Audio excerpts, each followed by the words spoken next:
Howdy, partners, and welcome to tonight's tale from the untamed frontiers of the American West. As the evening sun sets over distant mountains, we invite you to lay down your weary head and drift into the mysterious world of Red Dead Redemption. Each night, we'll share different tales from these wild lands, where outlaws and legends still roam free. And when our story ends, the gentle sounds of the frontier, crackling campfires, distant coyotes, rustling prairie grass, and the soft whisper of the wind will carry you into peaceful dreams beneath the star-filled western sky, with no advertisements to disturb your slumber. Now, saddle up, partner, and let's mosey on down to tonight's tale. The last rays of sunset painted the valley in hues of amber and gold as Clara Beaumont made her way along the winding path that followed Silver Creek's gentle course. At 22, Clara had spent her entire life on the Beaumont homestead, a modest but thriving parcel of land nestled between rolling hills and the meandering waterway that had sustained generations of settlers in this quiet corner of New Hanover. The evening air carried the sweet scent of wildflowers and rich earth as summer prepared to yield to the first whispers of autumn, bringing with it shorter days and longer contemplative evenings. Clara moved with the unhurried confidence of someone intimately familiar with the land beneath her feet. Her chestnut hair, loosely braided and falling over one shoulder, caught the dying light as she paused to watch a family of deer drinking from the creek's edge some distance ahead. They hadn't noticed her yet, a testament to her quiet approach, a skill learned from her father who had taught her to move through the wilderness with reverence rather than disturbance. The smallest fawn raised its head suddenly, ears pivoting toward some sound beyond human perception, and in an instant the group bounded away into the shelter of the trees, white tails flashing like signals in the gathering dusk. This evening ritual, walking the boundaries of their land as day surrendered to night, had become Clara's solitary pleasure over the past few years. Her father's declining health kept him close to the house now, while her younger brothers were occupied with the endless tasks required to maintain their modest cattle operation. These walks provided necessary solitude, space to breathe and think beyond the immediate concerns of daily survival that consumed most frontier existence. As twilight deepened around her, Clara continued westward where the creek widened slightly before curving around a stand of ancient sycamores. The first stars appeared overhead, pinpricks of silver against deepening blue, mirrored imperfectly in the gently flowing water below. In the distance, barely visible through breaks in the trees, stood the weathered silhouette of the old mill, a structure that predated even the earliest European settlements in the region. Local stories suggested it had been built by Spanish explorers, though Clara's grandmother had always insisted it was far older, constructed by peoples whose names had been lost to time. Whatever its origins, the abandoned mill had stood silent witness to the passage of countless seasons, its great wooden wheel now motionless, partially submerged in the clear waters of Silver Creek. Moss and climbing vines had claimed much of the structure, nature slowly reclaiming what human hands had once shaped from the surrounding forest. Despite its dilapidated state, there remained something dignified about the mill, a quiet persistence that Clara had always admired from a respectful distance. Tonight, however, something drew her closer than her usual path allowed. Perhaps it was the quality of the evening light, casting longer shadows than usual across the water. Or perhaps it was simple curiosity about a landmark she had observed countless times, but never properly explored. Either way, Clara found herself leaving the familiar trail, following a less distinct path that would take her directly to the old mill for the first time in years. As she approached, picking her way carefully through tall grasses that brushed against her skirts. Clara noticed how the temperature seemed to drop slightly in the mill's vicinity. Not unpleasantly so, just the natural coolness that gathered near running water as day retreated. The weeping willows surrounding the structure swayed gently in a breeze too subtle to feel against her skin, their trailing branches creating delicate patterns on the creek's surface, where moonlight now began to shimmer. "I was beginning to think you'd never accept my invitation," came a soft voice from the shadows near the mill's entrance. Clara startled, her hand automatically reaching for the small knife she kept in her pocket, a practical necessity for country living rather than an expectation of danger. Squinting into the gathering darkness, she made out the figure of an elderly woman seated on what appeared to be an overturned barrel, her silver hair catching the last remnants of daylight. "I didn't realize anyone was here," Clara replied cautiously, remaining where she stood rather than approaching further. "I don't believe we've met," the old woman chuckled, a warm sound that somehow eased Clara's apprehension. "Not formally, no. But I've watched you walking this creek since you were tall enough to see over the cattails." She gestured to a fallen log nearby. "I don't bite, child. Come sit if you've a mind to. The show's about to begin." Despite her initial wariness, Clara found herself oddly comfortable in the stranger's presence. There was something familiar about her weathered face and clear eyes that suggested trustworthiness rather than threat.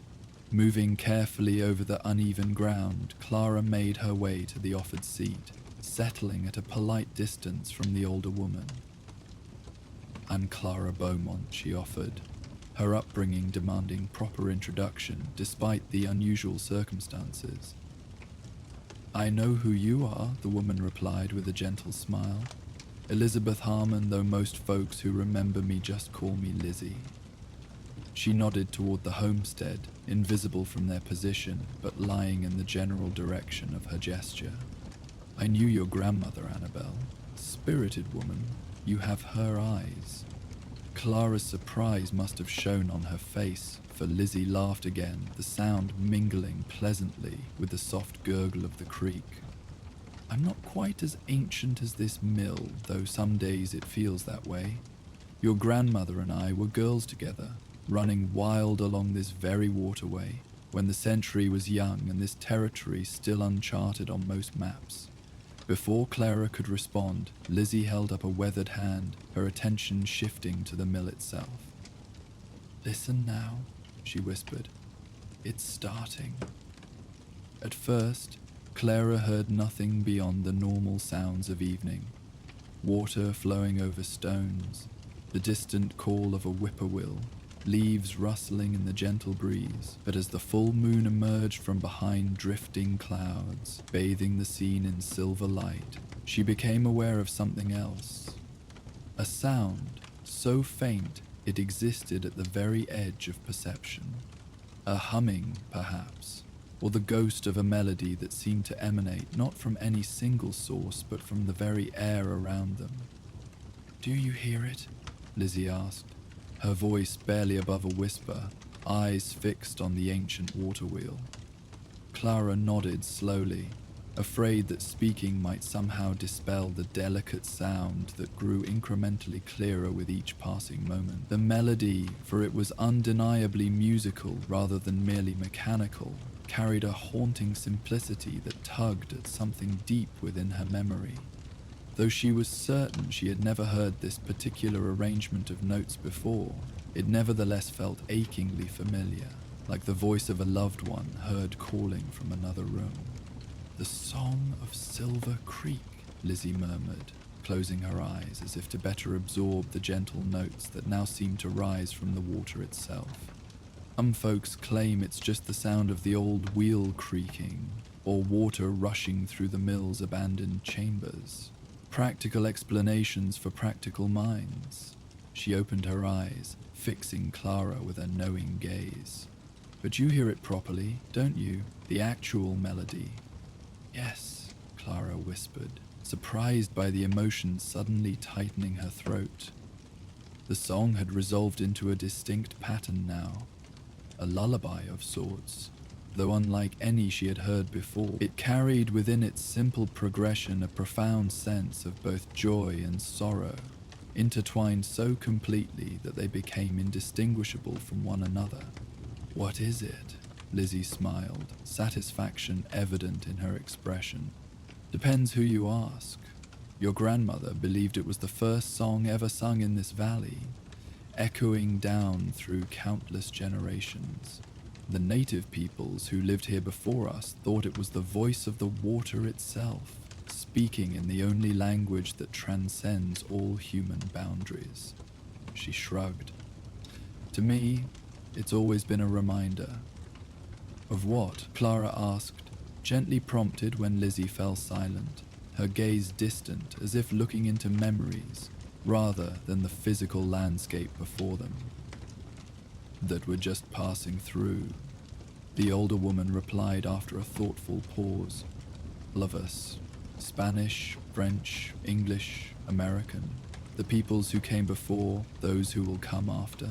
We leave our marks for a time," she gestured toward the mill, "but eventually the land reclaims what's hers and only echoes remain." As if responding to her words, the melody seemed to swell slightly, the sound wrapping around them like a physical presence before receding again to its barely perceptible murmur. Clara found herself unconsciously swaying to its gentle rhythm, her breathing naturally aligning with its unhurried cadence. The effect was profoundly calming, dissolving the accumulated tensions of daily life like morning mist under strengthening sunlight. "My grandmother used to sing something similar," Clara said quietly, fragments of childhood memory surfacing through the melody's influence. "When I couldn't sleep, or during storms that frightened me. I'd almost forgotten until now." Lizzie nodded, unsurprised. "Annabelle heard it too that summer we discovered the mill together. She was 12, I was 14. We'd snuck away from our chores, looking for adventure along the creek, and found ourselves here at moonrise." Her weathered hand gestured toward the scene before them, now fully illuminated by moonlight that transformed the ordinary landscape into something from a half-remembered dream. The song became part of her, as it does with anyone who truly hears it. She carried it inside her, passed it along without even realizing. Clara considered this, finding within the concept an explanation for the melody's strange familiarity. If her grandmother had incorporated elements of this ancient tune into the lullabies of her childhood, it would explain the immediate emotional response it had evoked. Yet there seemed something more profound at work, as if the song existed independently within her, recognized rather than learned. "Does everyone hear it?" she asked, glancing back toward the distant homestead where lamplight would be glowing in windows, her family gathered around the evening meal without her. "No," Lizzie replied simply. "Some walk right past this spot 1,000 times and never hear anything but water over stones. Others might perceive something unusual but dismiss it as imagination or natural sounds misinterpreted. Only a few truly hear the melody as it is." She studied Clara with newfound interest. "Your grandmother said it would be you." "Me?"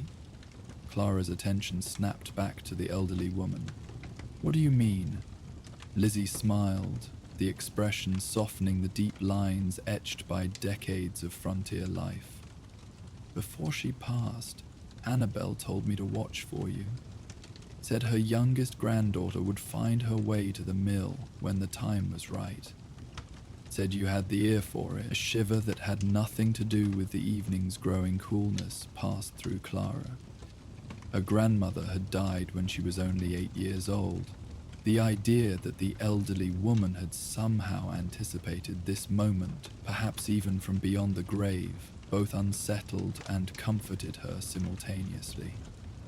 "I don't understand," Clara admitted, the melody continuing its gentle flow around them, seeming to emanate now from the mill's ancient timbers as much as from the water itself. Understanding isn't always necessary, Lizzie replied, her tone suggesting this was wisdom hard-won through decades of experience. Some things are meant to be felt rather than comprehended. The song is one of those things. As if emphasizing her point, the melody shifted subtly, introducing a minor progression that carried within it such profound longing that tears sprang unbidden to Clara's eyes. The emotion wasn't exactly sadness, more a recognition of beauty so perfect it created its own kind of ache. The feeling passed through her like a summer storm, intense but not destructive, leaving behind a strange clarity in its wake. "Why show me this now?" Clara asked when she had composed herself, wiping away tears with the back of her hand. "If you've been watching all these years, why wait until tonight?" Lizzie's expression grew solemn in the silvery light. "Because things are changing, child, faster than most realize. The railroad surveyors came through last spring, marking routes for tracks that will cut across land that's remained untouched since before human memory. Towns will grow where only wilderness stands now." She gestured toward the distant horizon. "Progress, they call it. And perhaps it is, but something's always lost when something new is gained." Clara nodded slowly, understanding the woman's concern. Her father had mentioned the coming railroad, speaking of it with mixed emotions, acknowledging the practical benefits of improved access to markets and supplies, while privately lamenting the inevitable changes it would bring to their quiet existence. For generations, the Beaumont family had valued their relative isolation, the self-sufficiency it both demanded and rewarded. The approaching connection to the wider world represented opportunity and threat in equal measure. "Will the song survive?" Clara asked, surprising herself with the question that seemed to emerge from some deeper part of her consciousness. Lizzie smiled, approval evident in her lined face. "That's the right question, girl, and the answer depends largely on whether those who can hear it choose to remember." She paused, her attention drawn to something beyond Clara's shoulder. "Ah, we have another visitor." Clara turned to follow the woman's gaze, initially seeing nothing but shadows among the willows. Then a small figure emerged, picking its way carefully along the creek's edge. A child of perhaps 6 or 7 years, fair hair catching moonlight like spun silver. For a moment, Clara felt a spike of alarm at seeing one so young wandering alone in the gathering darkness, but the child moved with confident familiarity, showing no signs of being lost or frightened. "Who is that?" Clara whispered, watching as the small figure knelt by the water's edge, apparently fascinated by the moon's reflection on its surface. Jeremiah Cooper, youngest of Martha's brood from the farm 2 miles east, Lizzie supplied, with the casual knowledge of one who observed much and forgot little. "Has a habit of wandering, that one. Drives his mother to distraction." As if sensing their attention, the boy looked up, his expression showing mild surprise rather than alarm at discovering he wasn't alone. After a moment's consideration, he rose and approached them with the direct curiosity unique to children, stopping a respectful distance from their seated position. "Evening, Miss Lizzie," he greeted politely, then turned curious eyes toward Clara. "Don't believe I know you, ma'am."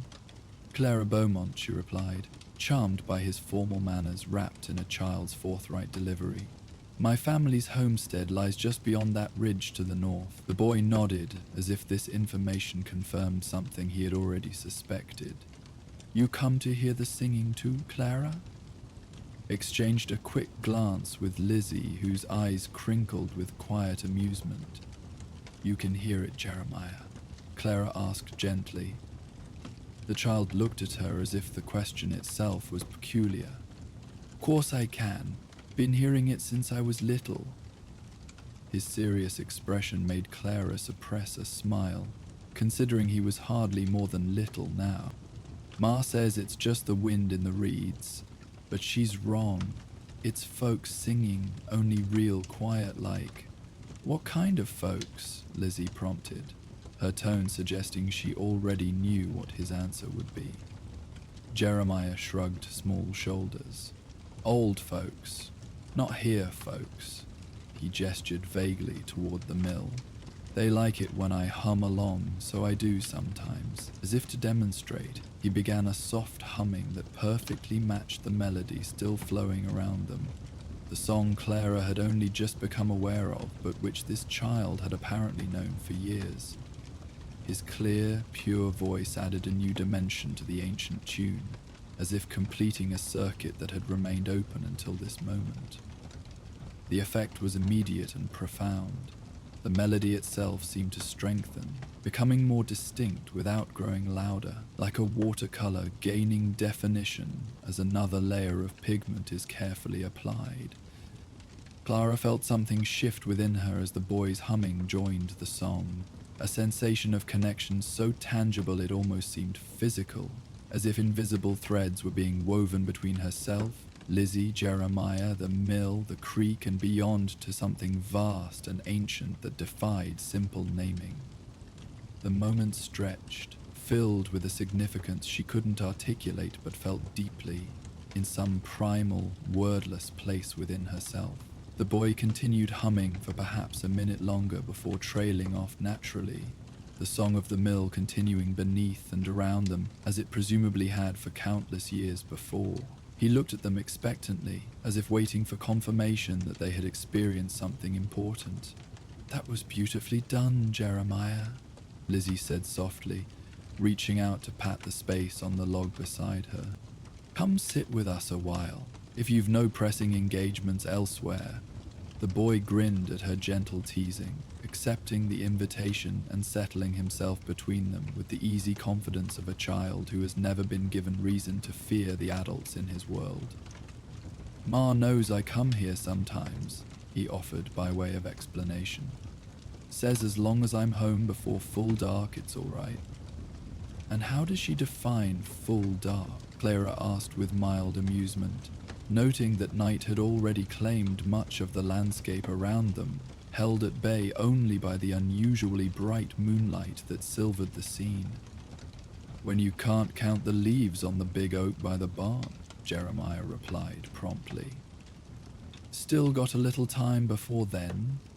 Lizzie chuckled, the sound harmonizing pleasantly with the continuous melody emanating from the mill. "Your mother was always practical that way. Good woman, Martha Cooper.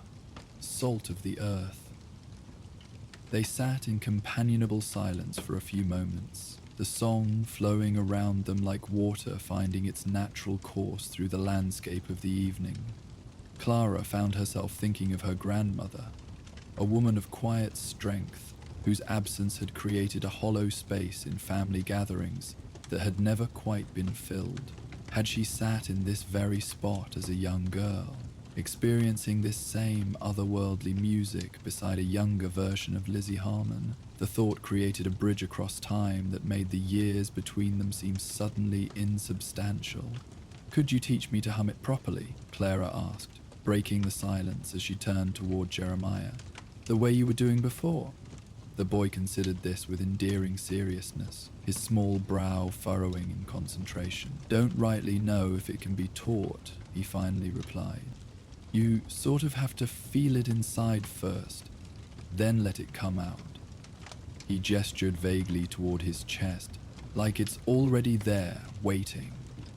His innocently profound explanation resonated with Clara's own experience of the melody, the strange familiarity it had evoked from the first notes she had consciously perceived. "I think I understand," she said softly. "It feels like remembering something, rather than learning it new." Jeremiah nodded enthusiastically, pleased at being understood. "That's it exactly, like when you forget a dream, but then something makes you remember parts of it again." "Out of the mouths of babes," Lizzie murmured, her weathered hand gently patting the boy's shoulder. "You've got the right of it, both of you. The song isn't something outside ourselves that we discover. It's something within that certain places, certain moments help us remember. The elderly woman's gaze drifted toward the mill, its timbers now fully washed in moonlight that emphasized both its great age and surprising resilience. This old place is one such reminder, a thinning in the veil between what we think we know and what we've always known deeper down. But it isn't the only one. The song is carried in the creek itself, in the soil beneath our feet, in the very air we breathe. As if affirming her words, a gentle breeze stirred the willow branches around them, creating a soft rustling that blended seamlessly with the continuous melody. Clara closed her eyes, allowing her perception to expand outward, and discovered that Lizzie was right. The song wasn't confined to the immediate vicinity of the mill. It extended outward along the creek's winding path, through the surrounding trees, across the open meadows beyond. Fainter with distance perhaps, but unbroken, a continuous thread woven through the landscape itself. Opening her eyes again, Clara found both Lizzie and Jeremiah watching her with quiet understanding, as if they had witnessed her momentary journey and recognized its significance. The shared experience created a bond between them that transcended their differences in age and background. Three individuals temporarily united by perception of something that existed beyond ordinary awareness. "It's getting toward that full dark you mentioned," Clara observed gently to Jeremiah, noting how the shadows had deepened around them while her attention had been focused inward. "Your mother will be watching for you." The boy sighed with the particular resignation of children everywhere when facing the inevitable end of a pleasant experience. "Reckon you're right," he admitted, sliding from his perch on the log. "Will you come again tomorrow? I could show you the special rocks by the bend where sometimes you can see handprints when the water's just right." His hopeful expression made refusal impossible, even had Clara been inclined toward it. "I'd like that very much," she replied, surprised to realize how genuinely she meant it. "Perhaps a bit earlier in the day? Say, after the noon meal?" Jeremiah nodded enthusiastically, already backing toward the path that would take him homeward. "I'll be here," he called, then turned to trot away, his slight figure soon swallowed by the gathering darkness beyond the moon's silver influence. "Sweet child," Lizzie observed when they were alone again. "Sees more than most grown folk ever will, that one." Clara nodded agreement, her thoughts turning toward her own childhood. The gradual surrender of magical thinking to practical concerns that accompanied passage into adulthood. Had she once perceived such wonders without question, only to have that awareness slowly buried beneath accumulating layers of practicality and proper behavior? The possibility created a wistful ache beneath her breastbone. "Does growing older mean losing touch with such things?" she asked, giving voice to the concern that had formed in her mind. "Is that why children seem to sense what adults cannot?" Lizzie considered the question with appropriate seriousness, her lined face thoughtful in the moonlight. "Not necessarily lost," she finally replied, "just overlaid with other concerns that seem more pressing in the moment. The practical demands of survival have a way of shouting louder than the whispers of wonder." Her gaze met Clara's directly. "But it doesn't have to be that way. Your grandmother never lost her connection to such things, right up to her final days." The mention of her grandmother brought fresh questions to Clara's mind. "You said earlier that she told you to watch for me, that she knew I would come here eventually." Lizzie nodded, her expression softening with reminiscence. Annabelle always had a touch of the seer about her, even as a girl. Knew things before they happened sometimes in that quiet way of hers. Never made grand announcements or charged folks for readings like those charlatans who passed through town occasionally. Just knew things, and accepted that knowing as natural as breathing. She adjusted her position slightly on the weathered barrel, her movements suggesting the stiffness that often accompanies advancing age. In her final weeks, when the consumption had nearly finished its work, she spoke of things yet to come with remarkable clarity. Said her youngest granddaughter, that would be you, would rediscover the song when the time was right, when changes were coming that threatened to drown it out forever. Clara absorbed this information with a complex mixture of emotions: wonder that her grandmother had somehow foreseen this moment, sorrow at being reminded of her passing, and a growing sense of responsibility that she couldn't yet fully articulate. "What am I supposed to do with this knowledge?" she finally asked. "If the song has survived countless generations without my awareness, surely it will continue regardless of my involvement." "Perhaps," Lizzie agreed, neither confirming nor dismissing Clara's assessment.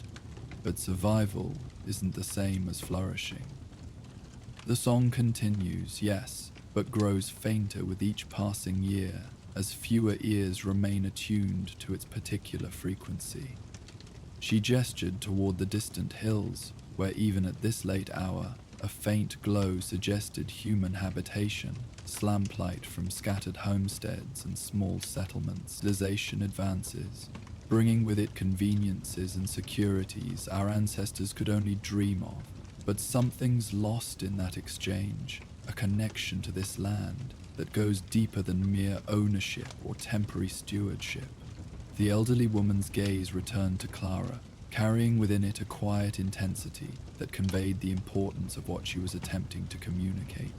The song reminds us that we belong to the land far more than it belongs to us, that our brief lives are just moments in a story that began long before human memory and will continue long after we're forgotten.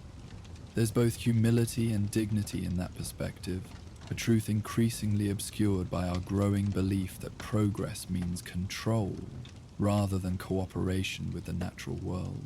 As if responding to her words, the melody seemed to shift subtly, introducing a minor progression that carried within it a quality of gentle lamentation. Not despair, but acknowledgement of something precious, gradually fading from awareness. The sound twined around them like a physical presence, connecting them not only to each other and their immediate surroundings, but to something far larger that defied easy definition. "I still don't understand what I'm meant to do," Clara admitted, after allowing the music to wash through her for several moments. "I'm just one person with no special talents or influence." Lizzie smiled, reaching across the short distance between them to pat Clara's hand with surprising warmth. "That's where you're wrong, child. You have the most important talent of all. You can hear the song when others cannot, and as for influence," she gestured toward the path Jeremiah had taken earlier, "you've already begun that work without realizing it." Clara considered this, gradually understanding what the older woman meant. By acknowledging the boy's perception, by treating his experience as valid rather than dismissing it as childish fancy, she had effectively granted permission for that awareness to continue, rather than be gradually abandoned as inappropriate or impractical. The simplicity of the action belied its potential significance, a small reinforcement that might allow his natural connection to persist where it might otherwise have withered under the weight of adult skepticism. "Remember and remind," Lizzie continued, her voice taking on the rhythmic quality of someone reciting an important principle. "That's how it's always been, from the earliest days. Some remember the old ways, the deeper truths, and remind others when they start to forget. Not with grand sermons or forceful arguments, but through simple acknowledgement, through stories shared in twilight hours, through melodies hummed while working or walking familiar paths." She gestured toward the mill, its weathered structure now fully embraced by both moonlight and shadow, creating a play of silver and darkness that emphasized its ancient presence. "Your grandmother did this for you, though you didn't realize it at the time. Those lullabies you half remembered earlier, seeds planted in fertile soil, waiting for the right season to sprout and flower. The concept resonated deeply with Clara, creating connections between scattered memories of her childhood and the present moment. She recalled her grandmother's gentle voice singing her to sleep through summer thunderstorms that had terrified her younger self. The simple melodies carrying reassurance that had always seemed disproportionate to their modest composition. Had elements of this ancient song been woven through those childhood lullabies, preparing her to recognize it when finally encountered in its original form? "And now it's my turn," Clara said softly, the revelation neither question nor statement, but something between, an acknowledgement of responsibility, accepted rather than assigned. Lizzie nodded, satisfaction evident in her lined face. "Just so. The manner and timing will reveal themselves naturally, if you remain open to the possibilities. The important thing is that the chain remains unbroken, the melody pass forward rather than abandoned to silence." As if affirming her words, the song itself seemed to swell slightly, the notes gaining definition without increasing in volume. A clarification rather than Clara found herself unconsciously humming along, her voice finding the pattern with surprising ease, as if recalling something long known rather than newly discovered. The sensation was deeply comforting, creating a bridge not only to her own past, but to countless generations who had experienced this same ancient melody in this same quiet place. The moment stretched, filled with significance that transcended ordinary measurement, until Lizzie finally stirred, her movements suggesting reluctant acknowledgement of physical limitations.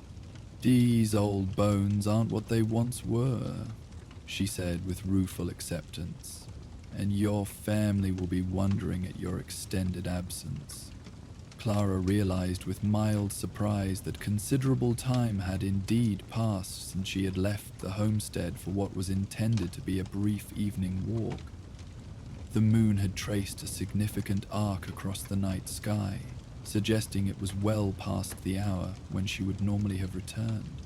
Yet she felt no anxiety about this departure from routine, only a peaceful certainty that this evening's detour had been necessary in ways she was only beginning to comprehend. "Will I see you again?" she asked as they both rose, Clara automatically offering supportive assistance that Lizzie accepted with dignity rather than resentment. "There's so much more I want to ask, to understand." The elderly woman smiled, patting Clara's hand where it rested lightly on her arm.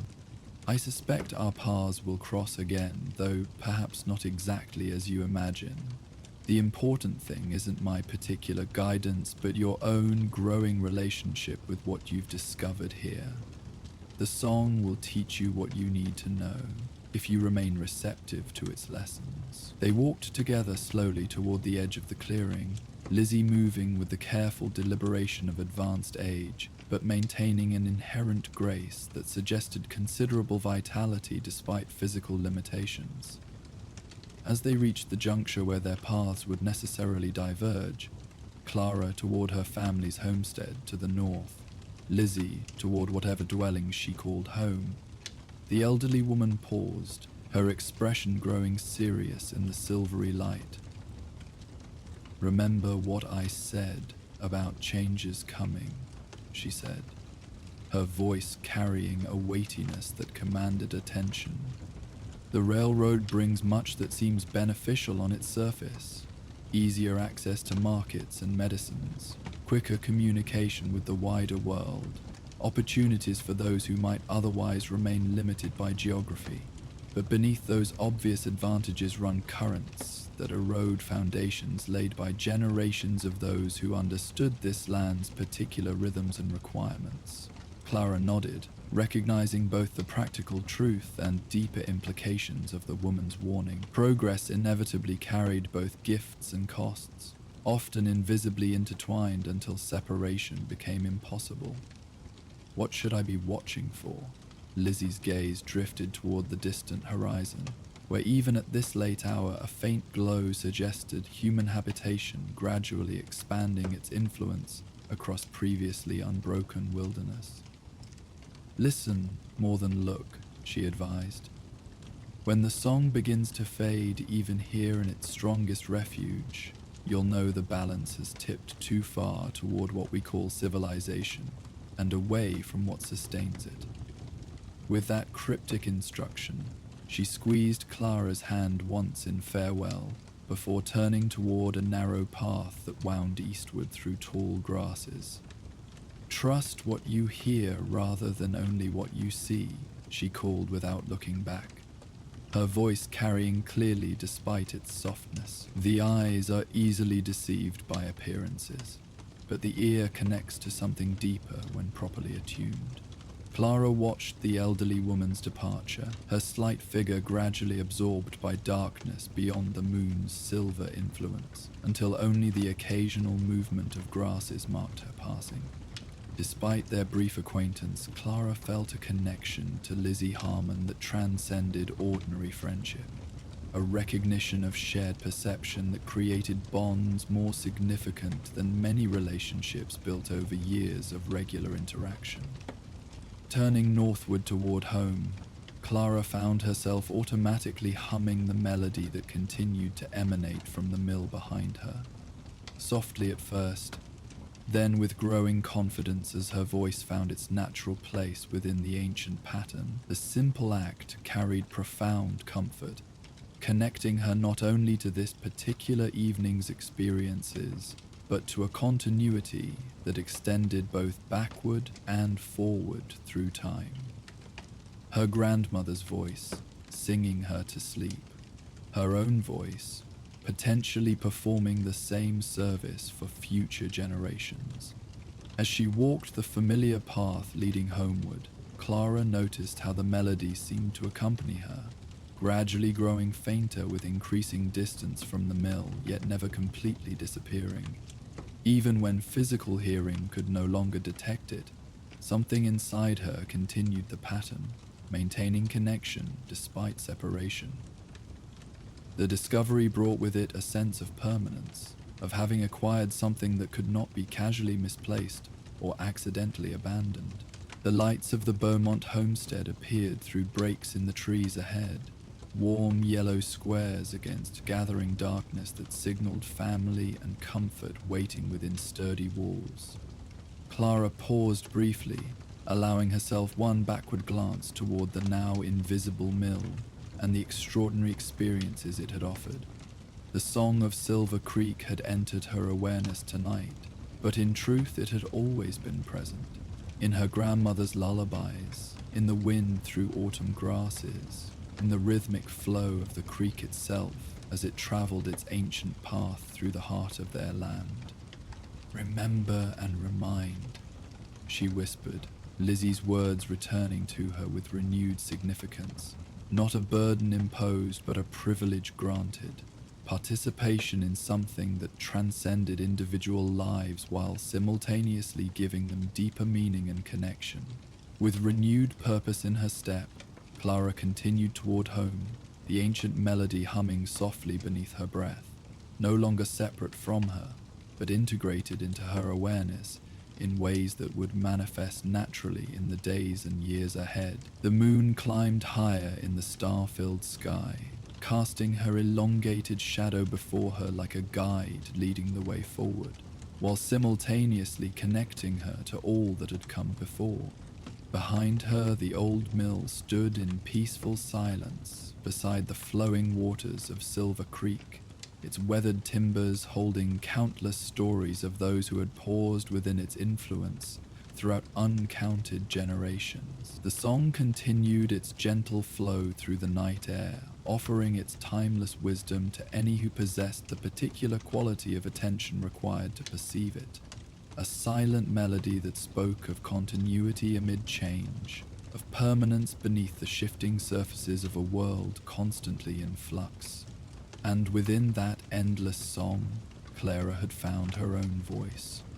A singular note contributing to a harmony far greater than herself, yet incomplete without her particular addition, a legacy passed from her grandmother through unsuspected channels, now consciously accepted and carried forward into whatever future awaited beyond the comfortable boundaries of all she had previously known.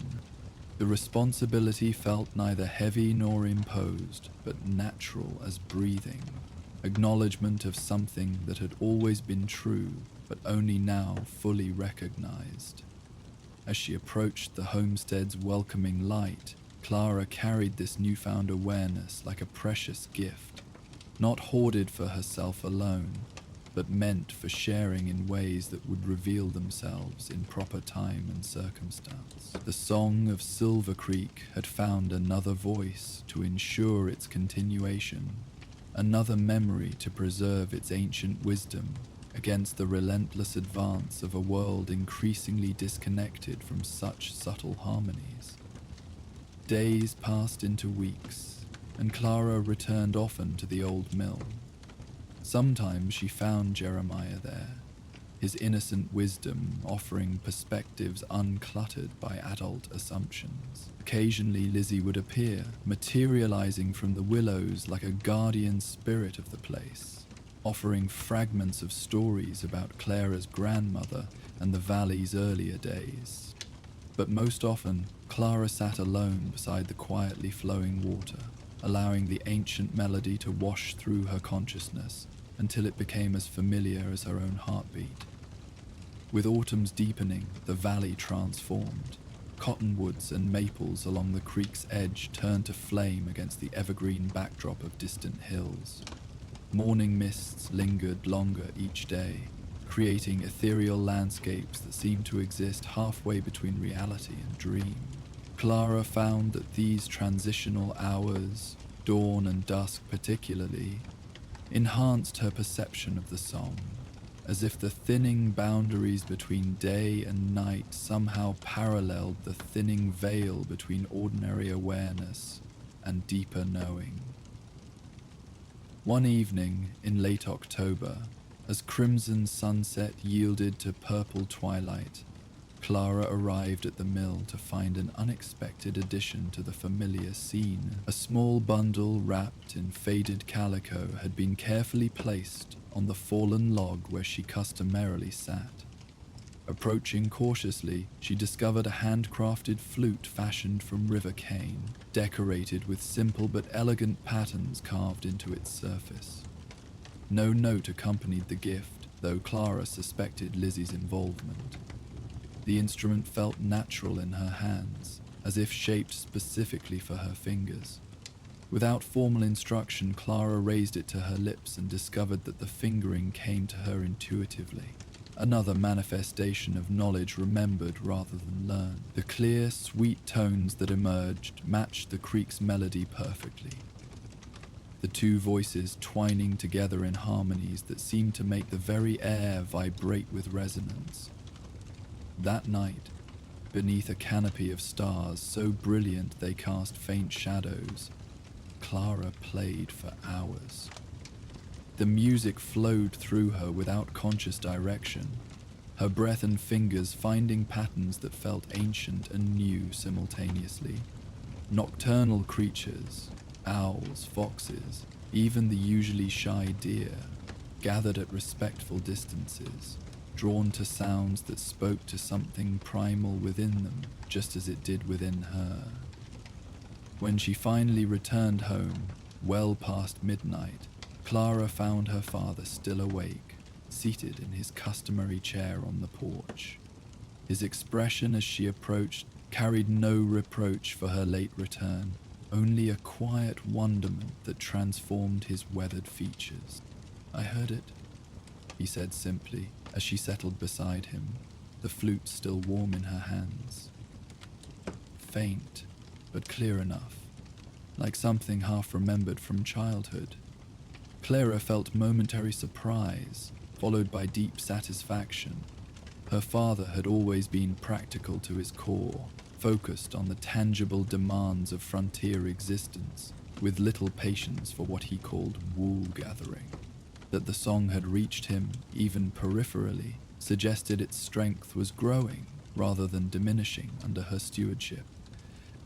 Grandmother's lullaby, she offered, providing the connection she suspected he needed. He nodded slowly, recognition dawning in his eyes. She used to hum something similar when working in her garden or mending by firelight. Never put much stock in it then. Just women's ways, I figured. His calloused hand reached out, briefly touching the flute with unexpected gentleness. Seems there was more to it than I understood. That simple acknowledgement marked a turning point. In the days that followed, Clara began incorporating elements of the ancient melody into her daily routines. Humming while gathering eggs or hanging laundry, playing the flute during evening hours when chores were complete and the family gathered on the porch to enjoy autumn's pleasant coolness before winter drove them indoors. Her youngest brother Michael proved especially receptive, often asking her to play particular passages again, his eyes taking on a distant quality that suggested he heard more than just the audible notes. Even her practical mother occasionally paused in her endless work, head tilted slightly, as if catching echoes of something just beyond ordinary perception. When the first snows came in early December, transforming the landscape into a study in silver and shadow, Clara discovered that the mill's song persisted beneath winter's hush. If anything, the melody seemed clearer in the crystalline air, carried by waters that refused to surrender completely to ice's embrace.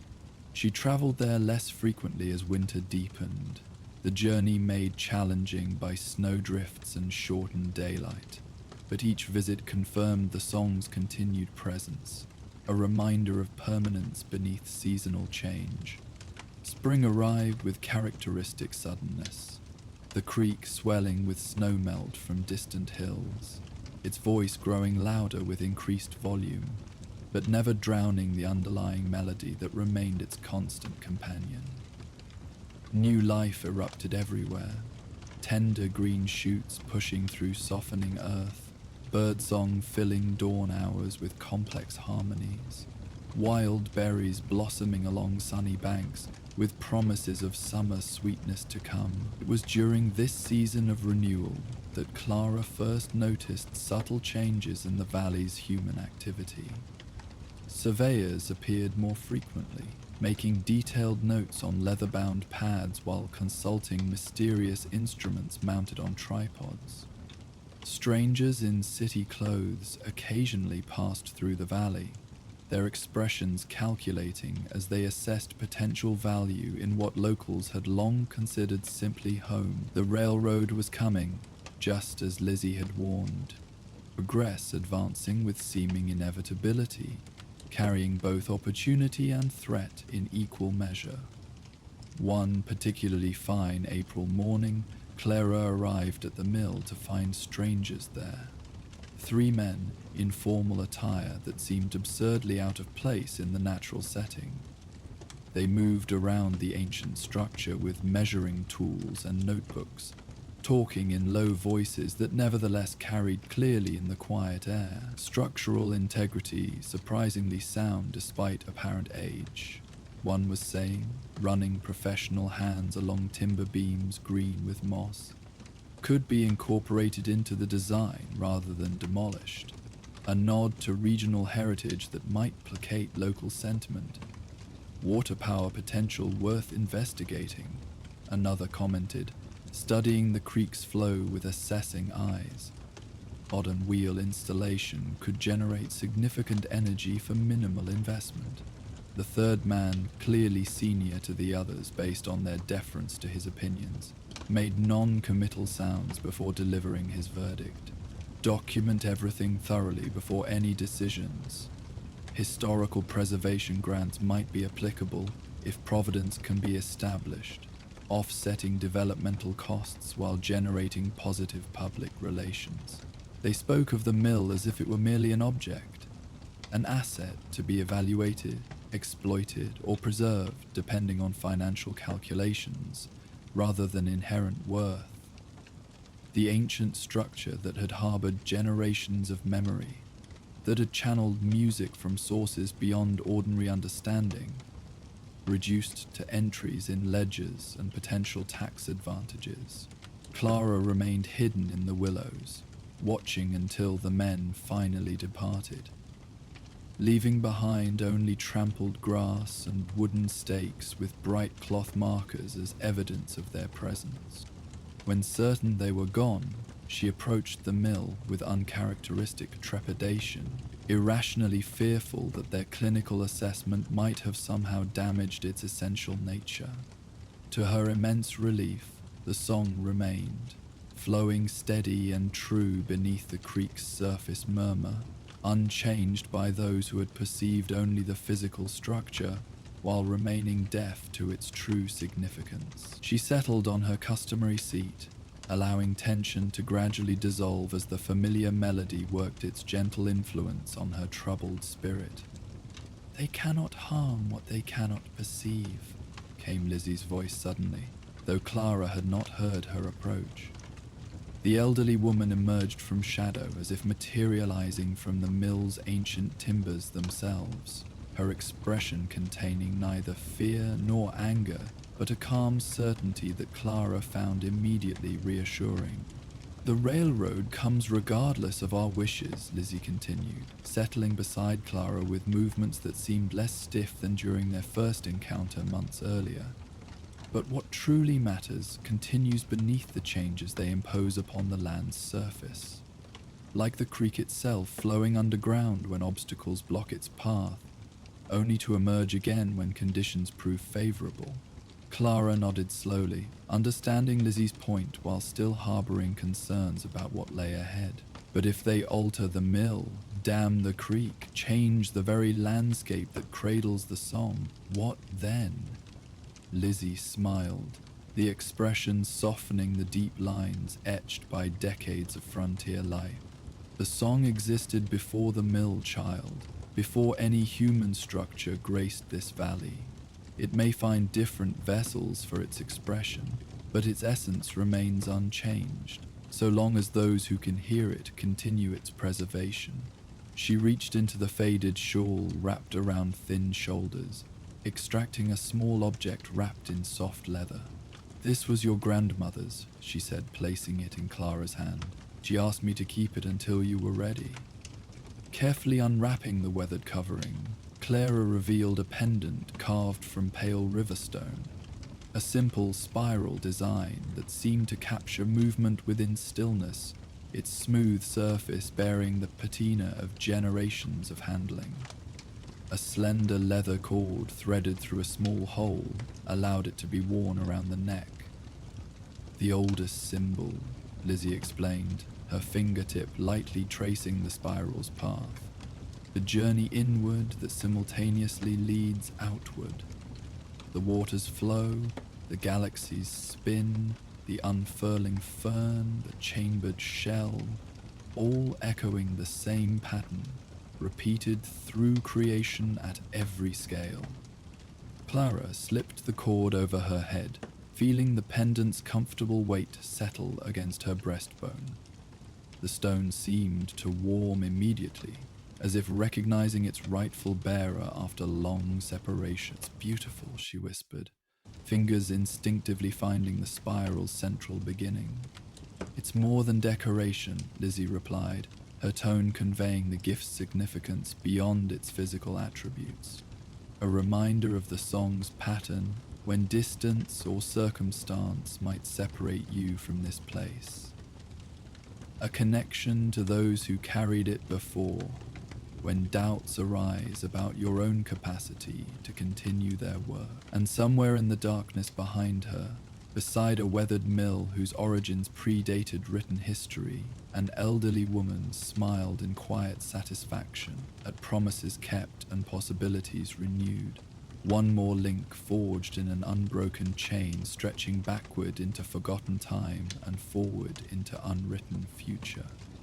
The silver waters of the creek continued their endless journey, carrying whispered melodies to those with ears attuned to frequencies beyond ordinary hearing, a silent song of connection that bound past, present, and future into one continuous, ever-flowing stream. As the gentle melody of Silver Creek faded into memory, Clara carefully placed her grandmother's pendant in a small wooden box alongside the river cane flute. Both treasures would wait safely until tomorrow's journey to the mill. Through her window, she could see the waxing gibbous moon rising above the distant hills, casting its silver light across the valley, as it had for countless generations before. Far to the west, under that same moon, Thomas Blackwood guided his horse through the gathering twilight. He had been traveling for 3 days since leaving the railway station at Valentine, following directions that were as much legend as geography. Starfall Valley lay somewhere ahead, beyond the jagged silhouette of mountains that had dominated the western horizon throughout his journey. According to stories passed among trappers and traders, it was a place where the boundaries between earth and sky blurred, where stars sometimes seemed to descend to graze among mortal creatures before returning to their celestial pastures. The mysteries of this land ran deep, connecting those who could hear its ancient songs and witness its quiet wonders. Though separated by many miles, Clara and Thomas were bound by the same silent truth, that beneath the relentless march of progress, the heart of the frontier still beat with magic for those patient enough to listen. The day's last light painted the western horizon in a wash of amber and crimson as Caleb Morgan guided his horse along the winding trail that skirted the edge of Starfall Valley. At 62, Caleb had spent most of his life beneath open skies, his weathered face a testament to decades under the relentless sun and bitter winter winds of the frontier. The deep lines around his eyes had been carved by years of squinting across vast distances, while his hands, strong despite his advancing years, bore the unmistakable calluses of a man who had never shied away from honest work. His mare, a sturdy buckskin named Penny, moved with the confident gait of an animal that had carried her rider through terrain far more challenging than this gentle slope. Their shadows stretched long across the golden grass as they made their way toward a stand of cottonwoods that promised shelter for the night. Caleb had been traveling for nearly 2 weeks, making his way from the small cattle operation he'd finally sold in New Austin toward the promise of peaceful retirement in a quiet corner of Amberino, where an old friend had offered him use of a cabin by a lake teeming with fish. The weight of his years pressed upon him more heavily with each passing season, and the thought of waking without the immediate demands of livestock had grown increasingly appealing. After burying his wife Sarah 5 years prior, the ranch had become more burden than blessing. Their children had long since moved to distant cities, pursuing lives removed from the hardships of frontier ranching. When the offer had come from a young couple with dreams of building their own legacy on the land he had worked for 30 years, Caleb had recognized it as the right time to turn that page. Penny nickered softly as they approached the trees, sensing the end of their day's journey. The cottonwoods stood sentinel at the edge of Starfall Valley, a wide expanse of rolling grassland that stretched for miles beneath the vast dome of the darkening sky. Already the first stars were appearing overhead, pinpricks of silver light against deepening blue. Caleb dismounted with the careful movements of a man well acquainted with his body's limitations, patting Penny's neck affectionately as she lowered her head to investigate the grass at her feet. "Good girl," he murmured, his voice carrying the gentle gravel of age and years of smoking hand-rolled cigarettes beside countless campfires. "We'll rest here tonight. Tomorrow we'll start crossing the valley proper." As he unsaddled Penny and set about making camp with the practiced efficiency of a lifetime outdoors, Caleb found his gaze repeatedly drawn to the valley stretching before him. Starfall Valley had earned its name honestly. On clear nights, the stars seemed to hang lower here than anywhere else, as if the heavens themselves bent closer to touch the earth. He had crossed this valley perhaps a dozen times in his long life, but something about it always stirred a sense of reverence within him. Perhaps it was simply the vastness of the open space, the way it reminded a man of his own insignificance beneath the eternal sweep of the cosmos. With Penny hobbled near fresh grass and water, Caleb built a small fire in a ring of stones that showed signs of previous travelers. As flames took hold of dry branches, casting flickering light across his campsite, he settled back against his saddle and drew out the materials to roll a cigarette. The ritual was as much about the methodical process as the smoking itself. Measuring tobacco into paper, rolling it with fingers that remained dexterous despite their gnarled appearance, sealing it with a quick lick before placing it between his lips. Dinner consisted of beans heated in their can at the edge of the fire, accompanied by the last piece of cornbread purchased 2 days earlier from a homesteader's wife, who had taken pity on the old cowboy passing through. As he ate, Caleb watched night claim the valley completely, the final purple glow of sunset surrendering to star-studded darkness. Without the competing light of towns or settlements, the stars emerged in their full glory, transforming the sky into a tapestry of brilliant constellations against velvet black. It was only after he had finished his meal and poured himself a cup of coffee, strong enough to stand a spoon in as Sarah had always teased, that Caleb became aware of another presence near his camp. The firelight revealed a figure approaching from the deeper shadows beneath the cottonwoods. An elderly man, perhaps even older than Caleb himself, moving with the stiff-legged gait of one whose joints had endured too many hard winters. "Evening," the stranger called, his voice carrying a similar weathered quality to Caleb's own. "Saw your fire from my place yonder. Don't get many travelers stopping at this end of the valley these days." Caleb nodded respectfully, gesturing toward the fire in silent invitation. "Coffee's hot, if you're of a mind to join me." The stranger approached, the firelight revealing a face even more lined than Caleb's own. Sparse white hair peeked from beneath a battered hat, and a beard that might once have been brown but now hung white as snow covered much of his lower face. He wore simple clothes that spoke of practical considerations rather than fashion. Faded denim, a wool shirt despite the mild evening, and boots that had clearly walked more miles than most men would in several lifetimes. "Obliged," the old man replied, lowering himself carefully to sit across the fire from Caleb. "Name's Harlan Everett. Got a small cabin about a quarter-mile back in those trees. Been here longer than most folks can remember." Caleb poured coffee into his spare cup and passed it across. "Caleb Morgan, just passing through on my way north." Harlan accepted the cup with gnarled hands, nodding his thanks. "North, eh? Not many head that direction this time of year. Weather turns quick in the mountains." "Got a friend with a cabin by Lake Isabella?" Caleb explained. "Figured I'd spend my remaining years fishing instead of chasing cattle. Just sold my place down in New Austin." Something in Harlan's expression shifted at the mention of Caleb's destination.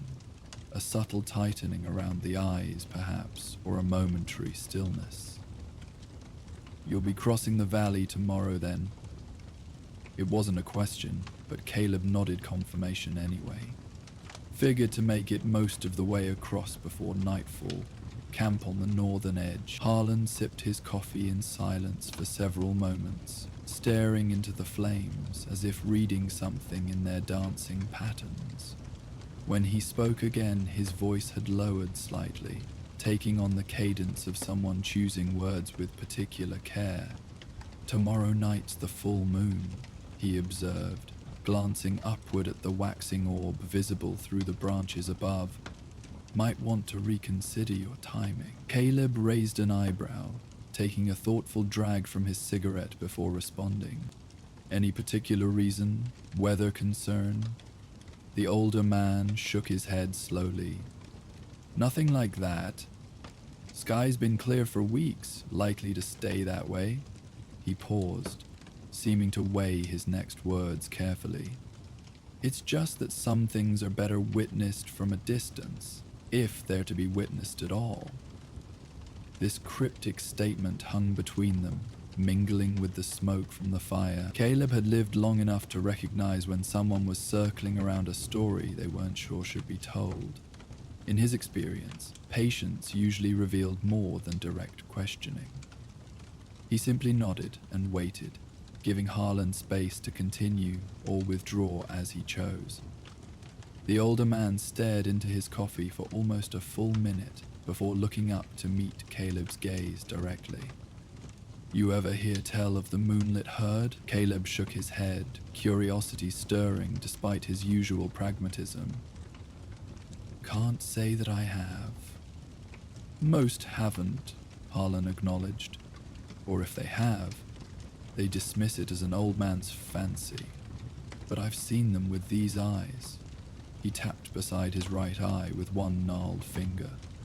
"Seen them 7 times in the 43 years I've lived at the edge of this valley." "Seen what exactly?" Caleb prompted when Harlan fell silent again. The old man's gaze drifted out toward the valley, now a sea of darkness beneath the star-filled sky. "Horses," he said simply. "Wild horses, unlike any you've ever encountered. They only appear on the night of the full moon, and only in Starfall Valley. They run from one end to the other, their coats shining like they've captured the very light of the moon within them." Under normal circumstances, Caleb might have dismissed such talk as the fanciful imaginings of a lonely old-timer too long removed from regular human company. But something in Harlan's tone, a solemnity devoid of any hint of exaggeration or performance, gave him pause. This wasn't a tall tale meant to impress or entertain a stranger. It was offered as sincere warning from one aging frontiersman to another. "Spirit horses?" Caleb asked, neither challenging nor accepting, merely seeking clarification. Harlan shrugged slightly. "I don't rightly know what they are. Some say they're the spirits of horses that died during the Great Drought of 76, when hundreds perished across these territories. Others claim they're the mounts of cowboys and outlaws who met their end without proper burial, their spirits forever riding the land they loved. All I know for certain is what I've seen with my own eyes." He fell silent, staring into the fire while Caleb contemplated his words. The night around them seemed to deepen, the sounds of insects creating a gentle chorus that emphasized rather than broke the fundamental quiet of their surroundings. Somewhere in the distance, a coyote called to its pack, the haunting cry echoing across the valley before fading into silence. "First time I saw them was in 81, Harlan continued eventually, his voice taking on the rhythmic quality of reminiscence. "I was younger then, still breaking horses for ranches across 3 territories. Had me a reputation as someone who could tame just about anything with 4 legs and a wild spirit." A ghost of a smile crossed his weathered features at the memory. "Pride comes before a fall, as my mother always warned." Caleb nodded understanding, having known many men in his time whose confidence in their own abilities had led them toward painful lessons. The frontier had little patience for hubris, and nature even less. I'd heard whispers about wild horses in Starfall Valley that couldn't be caught. Beautiful creatures that appeared and disappeared like smoke, Harlan continued. Being young and full of my own reputation, I decided I'd be the one to catch what others couldn't. Figured adding one of these legendary mounts to my string would cement my status as the territory's premier horse wrangler. He paused, taking a sip of coffee that had surely grown cold during his storytelling. I made camp at the valley's center, calculated that the full moon would give me enough light to track and rope any horse that appeared. Had my best lasso, my fastest mount. Even brought sugar cubes, thinking I might gentle my way into their trust if roping proved difficult. The fire crackled, sending a shower of sparks upward into the night, as Harlan's expression grew distant, lost in memories from decades past. Just after midnight, I heard them before I saw them, the thunder of hooves across open ground, moving fast and in perfect unison. Then they crested the eastern ridge, and... He shook his head slowly, as if still struggling to find adequate words after all these years. They glowed, he said finally. Not reflected moonlight, mind you, but a light that came from within them. White horses that shone silver, bays that seemed to burn like copper in a forge, blacks that somehow captured starlight in their coats. Maybe 15 of them, moving as one across the valley floor, leaving what looked like trails of stardust in their wake. Despite his natural skepticism towards supernatural claims, Caleb found himself drawn into the tale. He had witnessed enough inexplicable phenomena during his decades on the frontier to maintain a certain humility about the limits of his understanding. The vastness of these territories harbored mysteries that defied simple explanations, existing in that liminal space between acknowledged reality and things beyond ordinary comprehension. "What did you do?" he prompted when Harlan paused again. The older man's mouth twisted in a rueful smile, what any young fool with more confidence than sense would do. "I mounted up and gave chase." He fell silent again, his expression shifting towards something more somber. When he continued, his voice had lowered further, nearly blending with the gentle sounds of the night around them. "My horse, finest quarter horse in 3 territories, could outrun most anything on 4 legs. Couldn't even come close to them. They moved like no earthly creatures I'd ever seen, floating across ground that should have slowed them, maintaining impossible speed over terrain that would founder ordinary animals. But it wasn't just their speed that proved they were different." Harlan leaned forward slightly, his eyes reflecting the dancing flames between them. When they changed direction, they all moved in perfect unison, without any signal I could detect, like a flock of birds wheeling in flight, with no leader, yet perfect coordination. And when they ran through a shallow stream crossing the valley, their hooves made no splash, left no ripples in the water. He straightened, his expression grave as he regarded Caleb across the fire. I pushed my horse too hard trying to catch them, ran him nearly to foundering before I finally accepted what my eyes were telling me. These weren't ordinary horses that could be caught by ordinary means. As the herd approached the western edge of the valley, they simply vanished, disappeared like morning mist touched by the rising sun. Caleb considered the story, finding no reason to doubt Harlan's sincerity, even if he reserved judgment about the objective reality of what the man had witnessed. "That was the first time you saw them, you said." "There were others?" Harlan nodded. 6 more times over the years, always on the night of the full moon, always crossing the valley from east to west. I never tried to chase them again after that first night. Learned my lesson about some things being beyond a man's ability to capture or control. Instead, I watched from a distance, coming to appreciate the mystery rather than trying to solve it. He drained the last of his coffee before continuing. "There's a ridge on the northern edge of the valley, not far from where you're likely to make camp tomorrow if you continue as planned. Perfect vantage point for watching their crossing without intrusion. That's where I go now, on the nights when I feel they might appear." "You can predict when they'll show?" Caleb asked, curious despite himself. Harlan shook his head. "Not precisely. They don't appear every full moon. Might go years between sightings. But there's a feeling in the air when they're coming. A stillness that's different from ordinary quiet. like the valley itself is holding its breath in anticipation. His weathered face creased in a slight smile. After 43 years in one place, you develop a sense for its moods and rhythms. The fire had burned lower as they talked, the flames replaced by glowing embers that cast a softer light across their small circle. Above them, the waxing moon sailed through scattered clouds, not yet full but approaching that perfect roundness that would mark its completion the following night.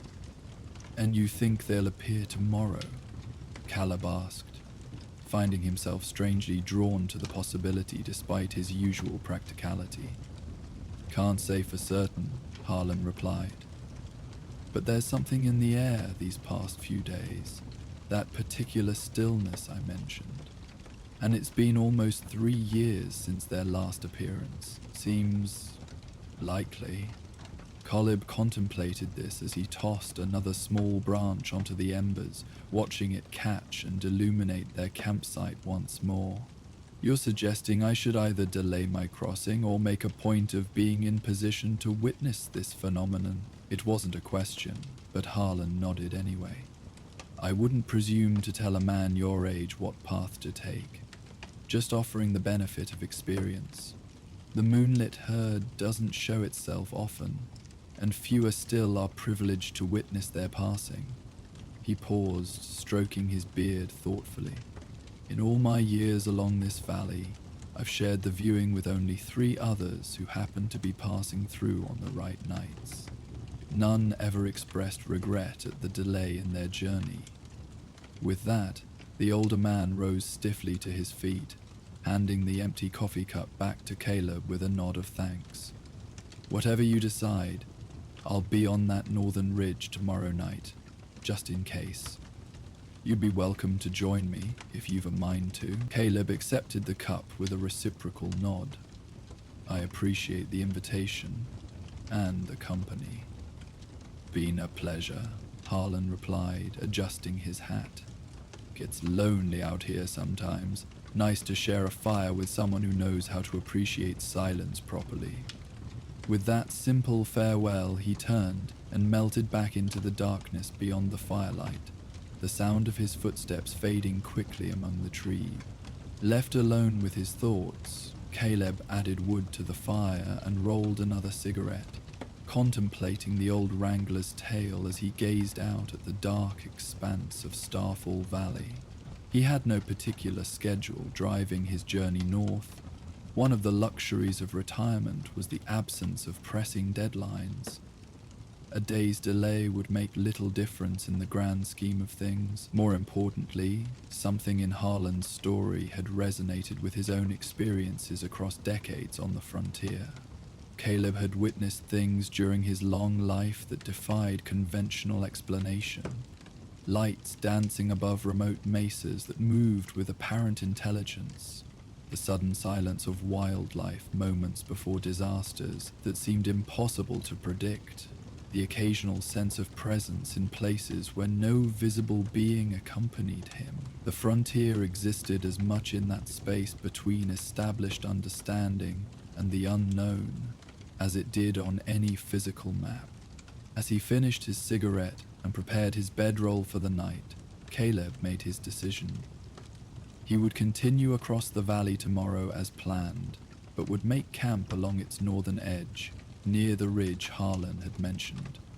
Whether the moonlit herd appeared or not, he had lived long enough to appreciate that opportunities for wonder grew increasingly precious with advancing age. Sleep came easily after the long day's ride, his dreams filled with shifting images of moonlight and motion, of horses running free across endless plains beneath star-filled skies.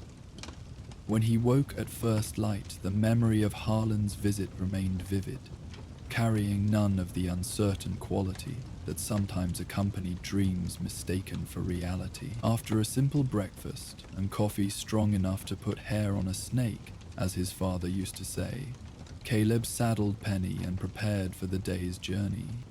The morning air carried the crispness of early autumn, hinting at the winter that would eventually claim these territories, but remaining pleasant for riding.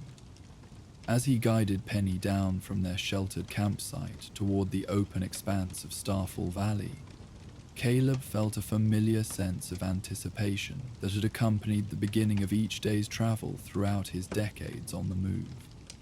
The valley stretched before them, a sea of grass rippling gently in the morning breeze. Starfall Valley had always struck Caleb as unusually pristine, somehow less marked by human passage than other areas he had traversed. No fences cut across its natural contours. No buildings interrupted the clean sweep of land from horizon to horizon. Even the trail he followed seemed more suggestion than established path, as if the valley resisted permanent marks upon its surface. He rode at an unhurried pace, allowing Penny to find her own comfortable rhythm across the rolling terrain. With no pressing destination time, he could afford to appreciate the journey itself, a luxury he had rarely permitted himself during his working years, when deadlines and obligations had always hurried his path from one point to another. As midday approached, Caleb paused near a small stream cutting across the valley floor, allowing Penny to drink while he stretched his legs and ate a simple lunch of jerky and hardtack. Sitting on a sun-warmed rock, he found his gaze repeatedly drawn toward the northern ridge that marked his intended destination, the vantage point Harlan had mentioned for watching the valley floor. From this central position, he could better appreciate the unusual topography that made Starfall Valley unique. Unlike most valleys that followed natural watercourses, this one appeared almost perfectly oval, ringed by ridges of consistent height, like the rim of a shallow bowl. No wonder the stars seemed to hang lower here. The geography itself created a natural amphitheater that focused the eye upward toward the heavens. By mid-afternoon, Caleb had covered more than half the valley's breadth, the northern ridge growing more distinct with each passing hour. As the sun began its westward descent, he started looking for suitable camping spots along the rising ground. Harlan hadn't specified exactly where along the ridge he intended to watch from, but Caleb reasoned that higher ground with clear sight lines across the valley would be the logical choice. He found what he was looking for as the day's light began to soften, a natural shelf about a third of the way up the ridge, protected on one side by an outcropping of weathered sandstone. A small cluster of juniper trees provided both windbreak and firewood, while offering sufficient clearance for unobstructed views across the valley floor. Most importantly, it presented a comfortable spot for Penny, with adequate grazing and flat ground for a horse accustomed to certain comforts in her advancing years. "This looks promising, old girl," he murmured as he dismounted and began unloading his gear. The mare nickered softly in what Caleb chose to interpret as agreement, immediately lowering her head to investigate the available grass. With practiced efficiency, he established his camp while daylight remained, gathering wood for the night's fire, arranging his bedroll in the shelter of the sandstone outcropping, setting coffee and beans near at hand for when hunger eventually asserted itself. As he worked, Caleb found himself paying particular attention to the quality of silence that surrounded him. Was this the special stillness Harlan had described, the valley holding its breath in anticipation, or simply the ordinary quiet of a remote landscape, undisturbed by human activity? The sun slipped below the western horizon as Caleb built his fire, transforming the sky into a canvas of deepening blues and purples against which the first stars gradually emerged. He settled against his saddle with a fresh-rolled cigarette, watching darkness claim the valley completely while contemplating the likelihood of Harlan's mysterious herd making an appearance. The waxing moon rose above the eastern ridge, not yet at its zenith, but already casting sufficient light to transform the valley floor into a silvery plain, across which shadows moved with the gentle stirring of grass in the evening breeze. Its nearly perfect roundness confirmed Harlan's description. Tonight marked the full moon, when the moonlit herd might appear to traverse their ancestral path across Starfall Valley. As the evening progressed, with no sign of additional human presence, Caleb began to wonder whether Harlan would appear, as promised. Perhaps the old wrangler had changed his mind, or had mentioned a different section of the ridge as his preferred viewing location. Either possibility seemed plausible, and Caleb found he wasn't particularly troubled by the prospect of witnessing the night's events, should they materialize, alone. He had spent much of his life in solitude, finding companionship primarily through brief encounters at trading posts or cattle sales, rather than sustained relationships. He had just put coffee on to boil at the edge of his small fire when movement caught his attention, not from the valley floor, but from further along the ridge to his east. A figure approached on foot, moving with the distinctive gait Caleb immediately recognized as belonging to Harlan Everett. The older man carried what appeared to be a small pack over one shoulder and used a sturdy walking stick to navigate the uneven terrain of the ridgeline. "Evening," Harlan called softly as he drew near. "Figured you might change your plans after our talk." Caleb nodded in greeting, gesturing toward the fire in silent invitation. "Coffee's just starting to boil if you're interested." "Obliged," Harlan replied, carefully picking his way down to Caleb's campsite. "Brought along something to share as well." He patted the small pack he carried. "Venison jerky my neighbor traded for some repairs to his wagon last week.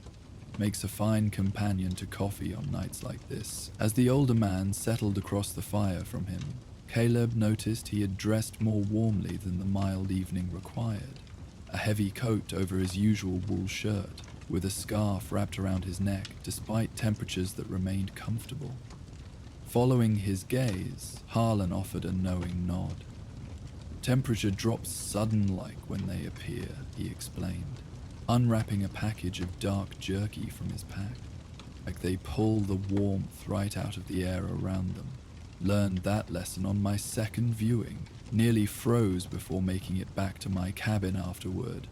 Caleb accepted this information with the same measured neutrality he had accorded Harlan's original tale, neither believing nor disbelieving. He simply filed it away as potentially useful information from someone with more experience in the matter at hand. He had brought his own coat, rolled behind his saddle as always during autumn travels, when nights could turn unexpectedly cool.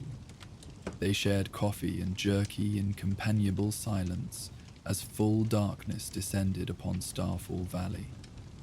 The moon continued its stately progress across the star-filled sky, casting enough light to distinguish major features across the valley floor despite the late hour. Occasionally one or the other would add wood to the fire, but neither seemed to feel the need for conversation simply to fill the quiet. It was the comfortable silence of men who had spent enough time alone to appreciate the rarity of compatible company. As midnight approached, Harlan grew increasingly alert, his gaze fixed on the eastern edge of the valley with particular intensity. He set aside his coffee cup and rose stiffly to his feet, moving to a position several yards from the fire where the flames wouldn't compromise his night vision. "It's nearly time," he said quietly. "If they're coming tonight, it will be soon."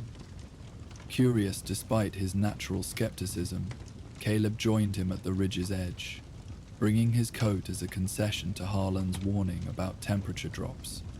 Together, they stood watching the moonlit valley, two aging frontiersmen, united by circumstances and shared understanding of a world that continued to transform around them with each passing year.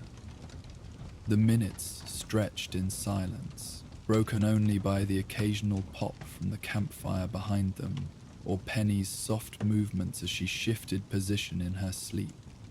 Caleb had just begun to wonder whether the night would pass without incident when he noticed Harlan stiffen beside him, inhaling sharply through his nose.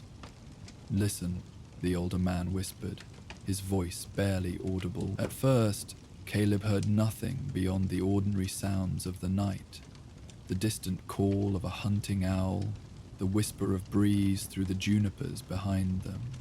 Then gradually, He became aware of another sound far across the valley, a rhythmic drumming that might have been mistaken for his own heartbeat had it not steadily increased in volume with each passing second. Hoofbeats, he murmured, instinctively reaching for his coat as the temperature around them began to drop with surprising rapidity. His breath fogged in the suddenly chill air, though moments before the night had been mild enough for shirt sleeves. "There," Harlan said, pointing toward the eastern ridge of the valley. At first, Caleb saw nothing unusual, just the silvery landscape under moonlight, the gentle rise of the distant ridge against the star-filled sky. Then movement caught his eye. Fluid, coordinated motion along the ridgeline that gradually resolved into distinct forms as his eyes adjusted. Horses, or at least entities that resembled horses in their general shape and movement, though even at this distance, something about them struck Caleb as fundamentally different from any equines he had encountered during his long life working with livestock. They moved with impossible grace, flowing over terrain that should have required careful navigation with the fluid coordination of creatures unbound by ordinary physical limitations. Most striking, however, was the luminescence Harlan had described. Each animal radiated a soft glow that varied according to what would have been their coat color in ordinary horses. Silvery white for the palest, coppery gold for those that might have been chestnuts or bays, deepest blue-black for the darkest among them.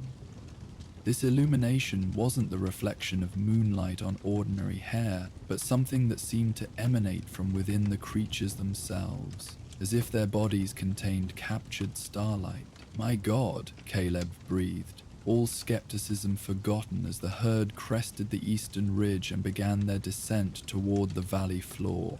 He counted 14 distinct animals moving in perfect formation, no leader evident, yet maintaining precise spacing as they transitioned from walk to trot to canter with supernatural synchronization.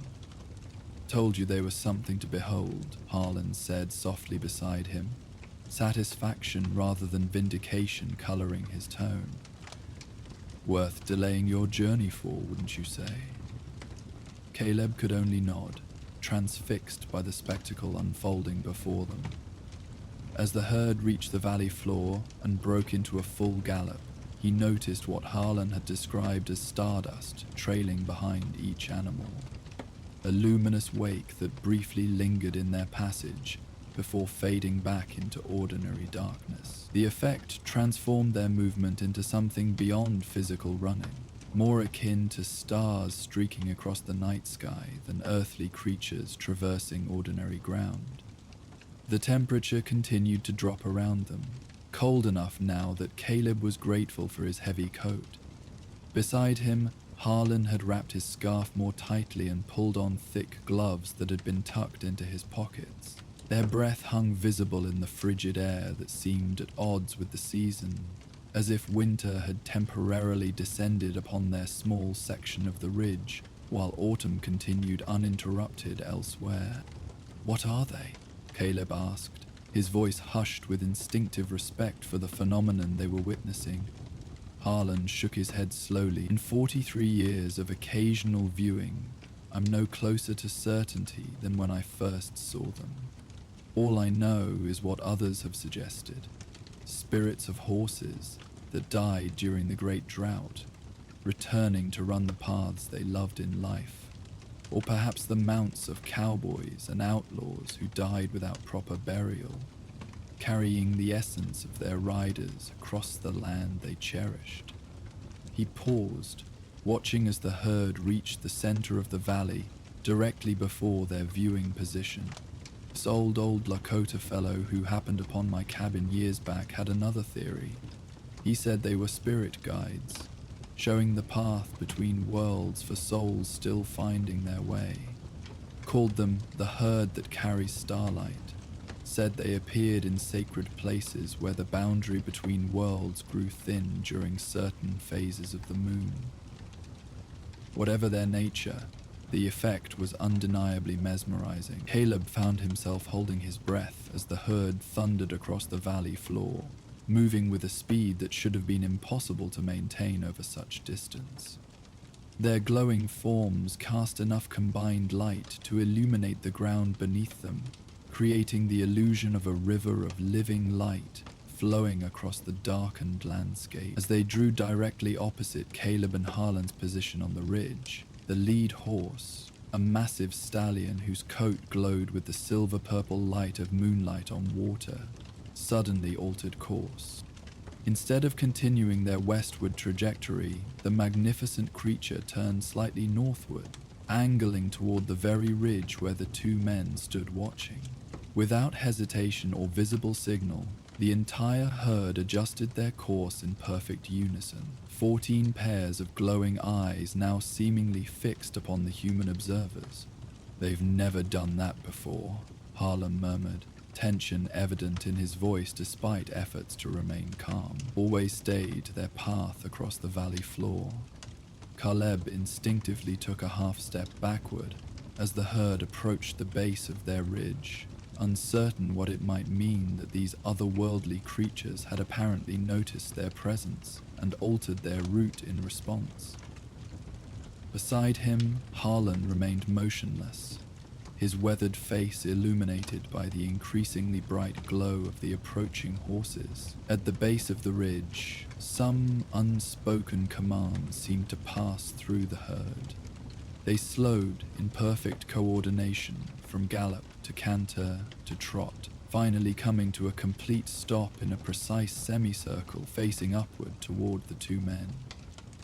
14 pairs of eyes, glowing with the same internal luminescence as their bodies, yet somehow deep and fathomless as the night sky itself, regarded the humans with unmistakable intelligence. For several heartbeats, absolute silence held the valley in its grip. Even the breeze seemed to pause, as if the world itself waited to see what would transpire between men and mysteries. The cold intensified around them, cold beyond any natural autumn night, cold that seemed to reach into Caleb's very bones despite his heavy coat. Then the led stallion moved. With deliberate grace that conveyed neither threat nor fear, the massive creature took several steps up the ridge, separating itself from the herd while maintaining that steady gaze that seemed to look through rather than at the watching men. As it drew closer, details became visible that had been indistinct at greater distance. The perfect musculature beneath the glowing coat, the flowing mane that seemed composed of liquid silver, the absolute absence of any sound accompanying its movement despite hooves striking rocky ground. 10 yards from where they stood, the stallion halted again, its eyes pale as moonlight yet somehow containing depths in which distant stars seemed to wheel. Fixed upon Caleb with particular intensity, in that gaze he experienced a sensation unlike anything encountered during his long life on the frontier, a sense of recognition that transcended ordinary awareness, as if the creature perceived not merely his physical form, but the accumulated experiences that had shaped his existence across 6 decades of joy and hardship, triumph and loss. More disconcerting still was his own response, an answering recognition that defied rational explanation. Looking into those luminous eyes, Caleb found himself overcome by absolute certainty that he had encountered this entity before, though not in any setting his conscious mind could recall. The sensation was akin to meeting a childhood friend after decades of separation, familiar yet transformed by the passage of time and experience. "It knows you," Harlan whispered beside him, his voice containing equal measures of awe and unease. Never seen them acknowledge a human presence before, much less this. Before Caleb could formulate a response, the stallion lowered its magnificent head in what could only be interpreted as deliberate gesture of acknowledgement or respect. The motion carried with it a subtle shift in the freezing air around them, not warming exactly, but a brief respite from the bone-deep cold that had accompanied the herd's approach. Then, with the same fluid grace that had marked its every movement, the creature turned and descended the ridge to rejoin its companions. Without visible signal, the herd reformed its perfect formation and resumed its westward journey across the valley floor, accelerating from standstill to full gallop with impossible smoothness. Caleb and Harlan stood in stunned silence, watching as the luminous procession continued toward the valley's western boundary. The stardust trails behind each animal seemed more pronounced now, creating ephemeral pathways of light that lingered briefly before fading back into ordinary darkness. Within minutes, the herd had reached the western ridge and crested its summit without slowing. One by one, they disappeared beyond the horizon, not gradually diminishing with distance, but vanishing completely between one heartbeat and the next, as if passing through a doorway invisible to human perception. As the last glowing form disappeared from view, warmth returned to the air around them with surprising suddenness. The temperature rose to its previous mild autumnal level within seconds, leaving only their still visible breath as evidence of the unnatural cold that had accompanied the herd's presence.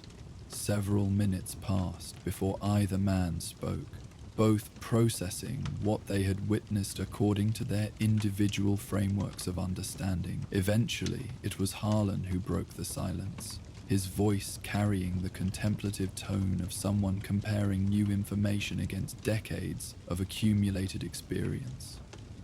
7 times I've watched them cross this valley, he said quietly. Never once have they acknowledged human presence, much less approached or recognized someone. He turned to regard Caleb with newfound curiosity. What do you make of that? Caleb considered the question carefully, respect for the phenomenon they had witnessed demanding thoughtful response rather than hasty dismissal or wild speculation.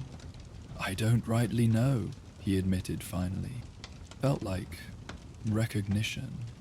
As if we'd met before, though I can't imagine when or how. Harlan nodded slowly. The Lakota fellow I mentioned, he said these spirits sometimes acknowledge those approaching their own transition between worlds, called it the greeting of future companions. The implication hung between them, neither man needing to articulate its significance. At their age, the transition between life and whatever followed represented not distant theoretical concept, but approaching reality to be contemplated with appropriate sobriety. I'm not planning on dying any time particularly soon, Caleb observed dryly, some of his habitual pragmatism reasserting itself. A brief smile crossed Harlan's weathered features. Neither am I, but at our age, it's not exactly inappropriate for the universe to start dropping hints. He gestured toward the now empty valley, where ordinary moonlight had reclaimed the landscape. Besides, I found it rather comforting, the notion that something so beautiful might be waiting on the other side. This perspective struck Caleb with unexpected resonance. Throughout his long life, he had maintained healthy skepticism toward the various religious frameworks offered as explanation for existence's fundamental mysteries. Yet witnessing the moonlit herd, particularly that moment of inexplicable recognition with the lead stallion, had awakened something within him that transcended ordinary understanding. Not belief in specific theological constructs, but appreciation for possibilities beyond material existence that might accommodate experiences ordinary science couldn't readily explain. They returned to the campfire in thoughtful silence, the small flames offering welcome warmth and light after their extraordinary encounter. By unspoken mutual agreement, neither attempted immediate, comprehensive interpretation of what they had witnessed. Some experiences required digestion rather than analysis. their meaning revealed gradually through reflection rather than immediate dissection. Harlan accepted another cup of coffee with a nod of thanks, settling back against a convenient rock with the ease of a man accustomed to finding comfort in rustic surroundings. "Planning to continue your journey tomorrow?" he asked after several minutes of companionable quiet. Caleb nodded, finding his original travel plans undisturbed despite the night's remarkable events.